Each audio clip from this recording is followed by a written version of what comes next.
Imagine this. You've spent your whole life walking freely, from busy streets to quiet parks.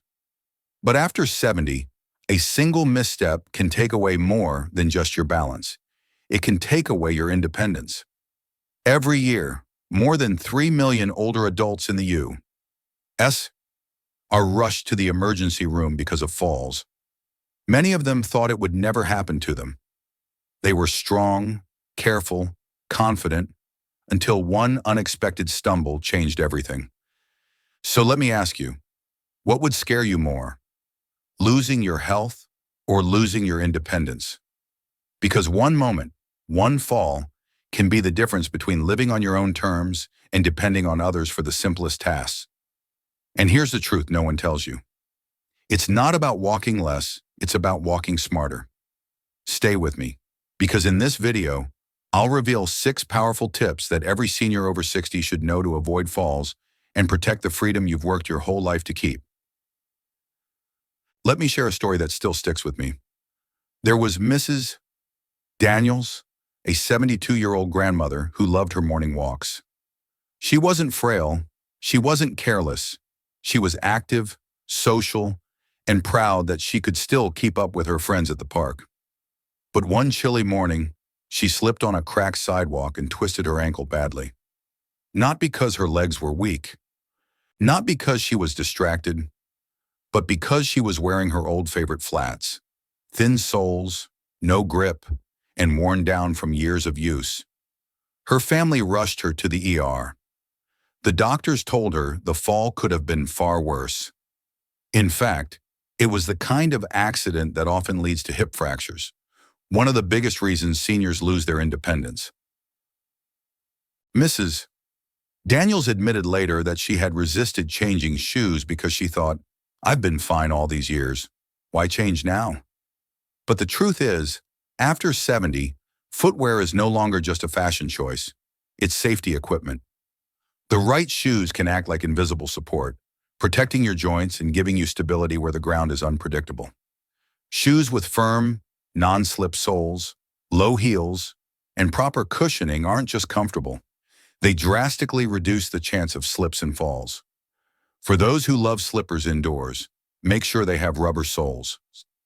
And yes, it may mean retiring those old favorites, but replacing them could mean the difference between freedom and dependence.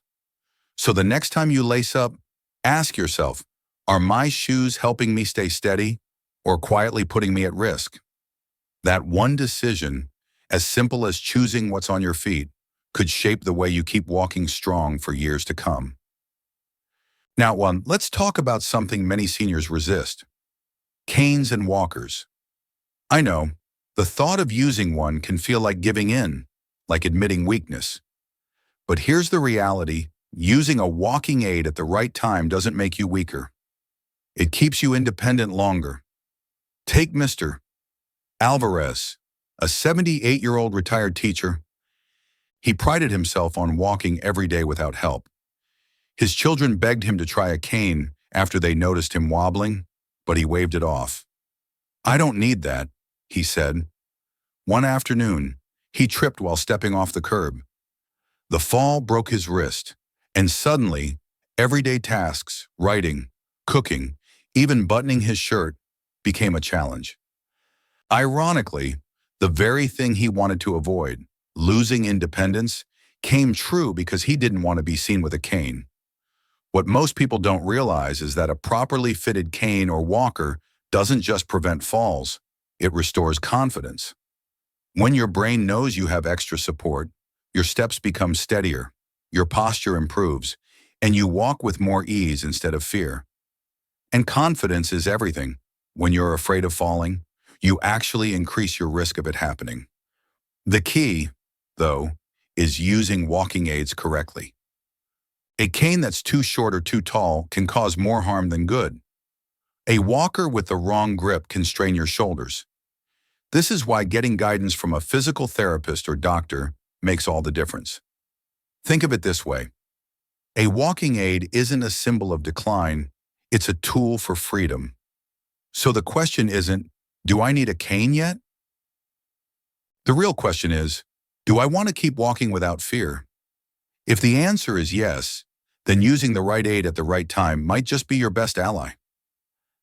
Sometimes the greatest dangers to seniors aren't outside on busy streets or uneven sidewalks. They're inside our very own homes, the place we feel safest. I once heard about Mrs. Green, a 76-year-old widow who loved her little house filled with decades of memories. Every corner told a story: family photos, stacked magazines, her favorite rugs from travels with her late husband.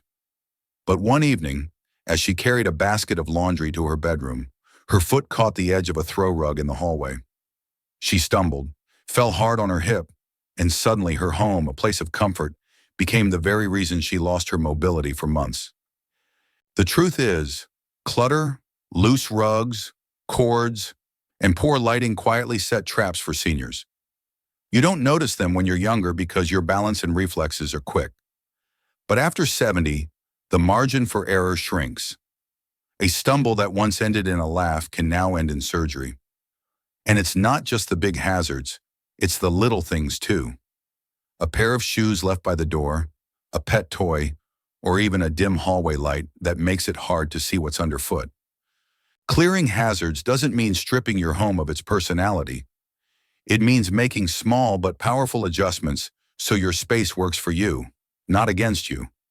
Secure rugs with non-slip pads, coil up loose cords, add nightlights in hallways and bathrooms, and keep walkways clear.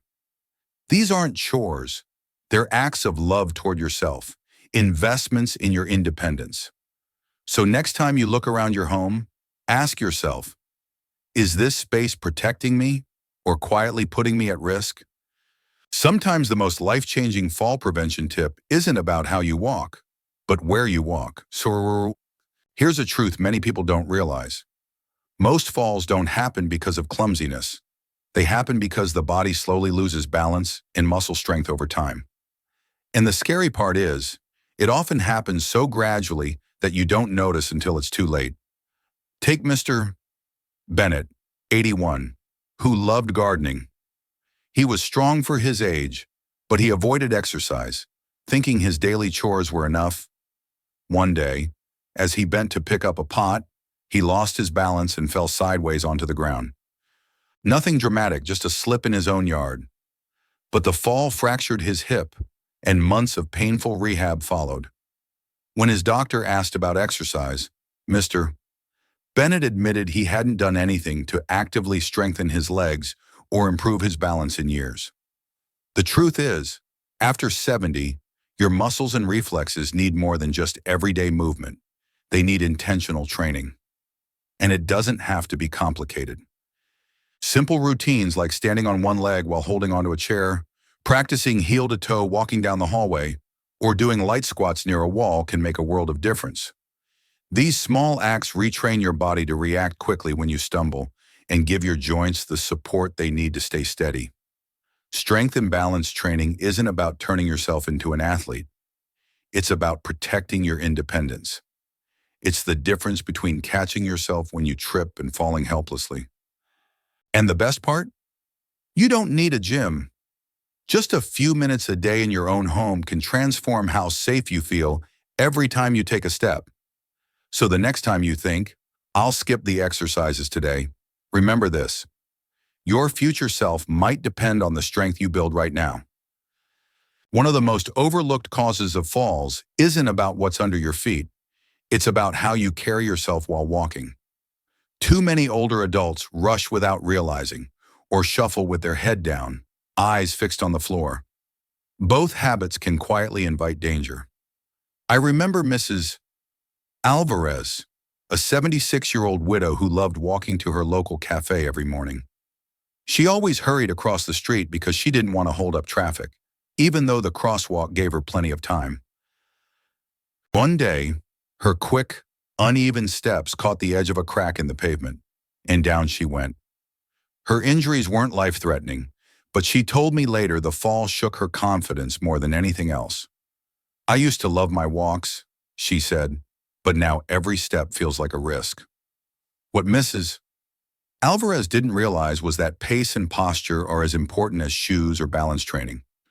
Walking too fast shortens your stride and makes your steps less stable. Walking with your head down pulls your center of gravity forward, making it harder to react if you stumble. The fix is surprisingly simple. Slow down, keep your head lifted, shoulders relaxed, and take deliberate, steady steps. Think of it as walking with dignity, not rushing as if the world is chasing you. And here's something remarkable.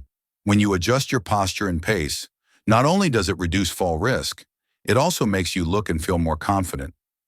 People notice the difference. You stand taller, breathe easier, and project strength, even if you're simply walking down your driveway. So the next time you head out, ask yourself, am I walking like someone being pushed forward by fear, or like someone grounded and in control? That one choice can be the key to walking safely and proudly into the years ahead. Sometimes, the most dangerous step isn't the one on uneven pavement or a slippery floor. It's the one you take while your mind is somewhere else. Distraction can be just as risky as weak muscles or poor balance. And for many seniors, it happens without even realizing it. Take Mr. Carter, 79, who loved listening to the radio on his walks. One afternoon, while adjusting the volume on his pocket device, he didn't notice a garden hose stretched across the sidewalk. His foot caught, and in seconds, he was on the ground with a bruised shoulder and shaken confidence. The fall wasn't because his legs gave out. It wasn't because his shoes were wrong.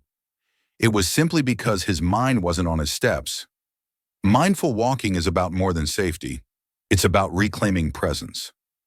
Instead of letting your thoughts wander to yesterday's worries or tomorrow's errands, tune in to the rhythm of your feet, the feeling of the ground beneath you, and the subtle sway of your body as it moves. Notice your surroundings, the curve of the path, the texture of the floor, even the temperature of the air. These little check-ins can transform each step from automatic to intentional. And here's the beauty of it. Mindfulness doesn't just protect you, it also restores peace. Many seniors who practice mindful walking report feeling calmer, less rushed, and more connected to themselves.